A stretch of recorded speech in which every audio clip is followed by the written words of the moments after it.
बिहार हमारे चैनल पर आपका बहुत बहुत स्वागत है और मैं हूं आपके साथ आनंदमयी। कौन है ये विधायक, मिट्टी पर बैठ लगा दिया जनता दरबार। आज की चमक दमक की दुनिया में माहौल तो इस हद तक बदल गया है कि लोग जमीन पर बैठना भूल गए हैं। जमीन पर बैठे हुए लोगों को अगर मिडिल परिवार से देख लिया जाए तो यह समझा जाता है कि उनमें हल्कापन है, व्यवहारिकता की कमी है, लेकिन ऐसी बात नहीं होती। जमीन पर बैठना हमें हमारी वजूद से जोड़ता है, हमें हमारी सादगी और सरलता से जोड़ता है। यह हमारे अंदर के अहम और वहम को नियंत्रित करता है और जमीन से जोड़ता है। और फिर उस जमीन पर बैठने में कैसे लज्जा, जिस जमीन पर हमारी जिंदगी गुजरती है। आप सोच रहे होंगे हम ये बातें क्यों कर रहे हैं जमीन की। जी हाँ, एक ऐसे ही जमीन से जुड़ी बातें चल रही हैं, बेहद खास, बेहद दिलचस्प और बेहद महत्वपूर्ण। आज की तारीख में विधायक तो बहुत बड़ी बात हो गई। एक आम आदमी जो संपन्न होता है, उठने बैठने पहनने ओढ़ने में ऐसे होते हैं जिन्हें देखकर ही हाई प्रोफाइल वाली फीलिंग्स आती है, हाई प्रोफाइल वाली बात सामने आती है। लेकिन हमारे देश में एक ऐसे भी विधायक है जो हमारी और आपकी तरह साधारण दिखता है, साधारण जिंदगी जीता है। आपके पास अगर आकर बैठ जाए तो आप उसे विधायक तो दूर की बात है, बगल की गली मोहल्ले का वह लड़का मान लेंगे जो पढ़ता होगा या अपने पापा के रोजगार में हाथ बटाता होगा। लेकिन तब आपके पैर से जमीन खिसकेंगे जब आपको यह ज्ञात होगा कि वह तो विधायक है। अगर अब भी आपने नहीं पहचाना तो हम आपको बता दें कि हम बात कर रहे हैं जयराम महतो के बारे में। जी हाँ, जयराम महतो एक ऐसे विधायक है जिनके आदर्श ऊंचे हैं और मस्तिष्क में नई राजनीति को पैदा करने की रणनीति है। 28 साल का यह लड़का विधायक है जो अपने समाज के समस्याओं को जमीन पर बैठकर निपटा रहा है। जयराम महतो जब सदन पहुंचे थे तो खाली पैर जैसे मंदिर में जाते हैं लोग अपने ईश्वर को, अपने आराध्य की पूजा आराधना करने। उन्होंने साफ कहा था, बीजेपी जब अपने हार पर मंथन के दौर से गुजर रही थी, उस दौर से निकली भी नहीं थी, तो उन्होंने यह कहा था कि अगर आप दिल्ली की तरह फुट में झारखंड में आएंगे तो कैसे जीतेंगे।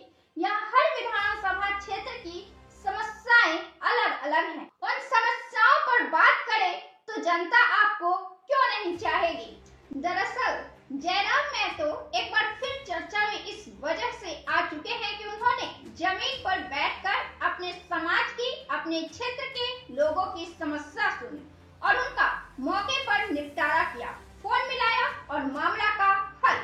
सुबह का वक्त और अपने अड़ोसी पड़ोसी के सामने हम जिस तरह से जीते हैं, जो हमारा उठना सोना खाना पीना सब देखते हैं, कुछ इसी अंदाज में जयराम महतो भी दातुन करते करते कितनों की समस्या निपटा देते हैं। जरा देखिए इन तस्वीरों को और फिर सोचिए, क्या देश के हर विधानसभा क्षेत्र में हर विधायकों में जयराम महतो जैसी यह छवि नहीं होनी चाहिए।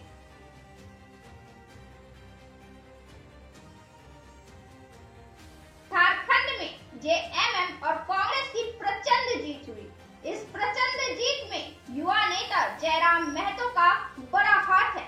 जेएलकेएम प्रमुख जयराम महतो ने इस चुनाव में बीजेपी और आजसू के अरमानों पर कैची चला दिया। इस चुनाव में जयराम महतो की पार्टी झारखंड लोकतांत्रिक क्रांतिकारी मोर्चा एक सीट जीत सकी, लेकिन कई सीटों पर एनडीए का खेल खराब कर गई।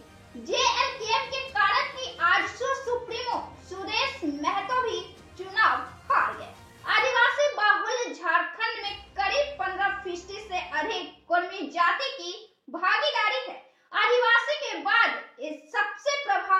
वाली जाति के वोट बैंक पर सुरेश महतो की आजसू का मजबूत प्रभाव था। इस वोट बैंक से बीजेपी और आजसू को बड़ी उम्मीदें थी, लेकिन सुरेश के सामने कुर्मी पॉलिटिक्स की पिच पर जयराम महतो की चुनौती थी। कुर्मी समुदाय से आने वाले इन दो नेताओं के बीच वर्चस्व की लड़ाई में इस बार जयराम महतो भारी पड़े। सुरेश महतो की आजसू और जयराम महतो की जेएलकेएम दोनों को सीट भले ही एक-एक मिली हो, लेकिन दोनों के वोट प्रतिशत में काफी अंतर रहा। आजसू का वोट शेयर 3.54% रहा, जबकि जेएलकेएम को 6.12% वोट मिले। लोगों का तो ये भी कहना है कि अगर जयराम महतो नहीं होते तो चुनाव नतीजे कुछ और भी हो सकते थे। सिल्ली विधानसभा सीट से सुरेश महतो को 23,867 वोटों के अंतर से हार का सामना करना पड़ा। इस सीट पर जेएलकेएम उम्मीदवार को 41,725 वोट मिले, जो जीत हार के अंतर से कहीं अधिक है। इसी तरह से टुंडी विधानसभा सीट पर बीजेपी उम्मीदवार को 25,603 वोट से हार का सामना करना पड़ा था। इस सीट पर जेएलकेएम उम्मीदवार 44,464 वोट हासिल करने में सफल रहे। जयराम महतो का जन्म 1995 में धनबाद जिले के मानचंद गांव में हुआ था। उनके पिता झारखंड को एक अलग राज्य का दर्जा दिलाने के आंदोलन में सक्रिय सदस्य रहे थे। जयराम अंग्रेजी साहित्य में पोस्ट ग्रेजुएशन कर चुके हैं। साल 2022 में भाषा आंदोलन से जयराम निकले हैं। जयराम महतो पहली बार 2022 में राज्य में आंदोलन शुरू करने के लिए चर्चा में आए थे, जब 11 जिलों में राज्य स्तरीय परीक्षाओं के लिए भोजपुरी, मगही और अंगिका जैसी झारखंड से बाहर की मानी जाने वाली भाषाओं को क्षेत्रीय भाषाओं की सूची में शामिल किया गया था। उन्होंने इस मांग के साथ विरोध प्रदर्शन का नेतृत्व किया कि केवल स्थानीय भाषा को ही बढ़ावा दिया जाना चाहिए। आपको बता दें कि ये भाषा बिहार की भाषा है। जयराम को टाइगर भी कहा जाता है। 1932 आधारित नियोजन नीति का मुद्दा लेकर चुनाव में उनकी पार्टी उतरी। 75 सूत्रीय चुनाव घोषणा पत्र भी पार्टी ने जारी किया। जयराम कुर्मी समाज से आते हैं और उन्होंने झारखंड में कुर्मी समाज की आबादी करीब 15% पर अपना वर्चस्व स्थापित करने की कोशिश थी। इस समाज में उनकी तेजी से पकड़ बनी है। राज्य की करीब 1 दर्जन कुर्मी बहुल विधानसभा सीटों पर उनकी खास नजर रही थी। उन्होंने विशेष रणनीति पर इस पर काम किया था। वहीं लोकल मुद्दों को भी उठाकर आदिवासियों के बीच अपनी मजबूत पकड़ बनाने की उन्होंने कोशिश की। आदिवासियों की आबादी करीब 26% है। विधानसभा चुनाव से 2 महीने पहले चुनाव आयोग ने उनकी पार्टी जेएलकेएम को पंजीकृत किया। 2024 लोकसभा के चुनाव में वे निर्दलीय प्रत्याशी के तौर पर चुनाव लड़े थे और उन्हें 3,47,322 वोट हासिल हुआ था और बीजेपी और जेएम उम्मीदवारों के बाद वे तीसरे स्थान पर रहे थे।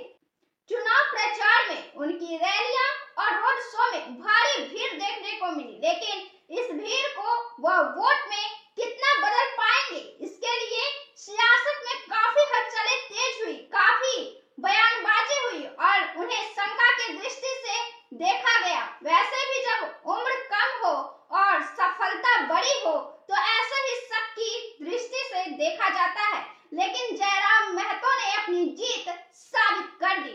उन्होंने अपनी लोकप्रियता साबित कर दी। जयराम की लोकप्रियता में एक बड़ा योगदान सोशल मीडिया का भी है। सोशल मीडिया पर उनके वीडियो का जिन पर काफी सारे फॉलोअर्स हैं।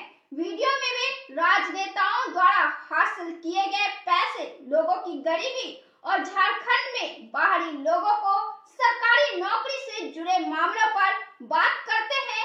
अपने भाषणों में बताते नजर आते हैं कि किस तरह झारखंड में लोगों को उनके हक अधिकार से वंचित कर दिया गया। इन्हीं वीडियो के बाद वे सोशल मीडिया पर काफी छाने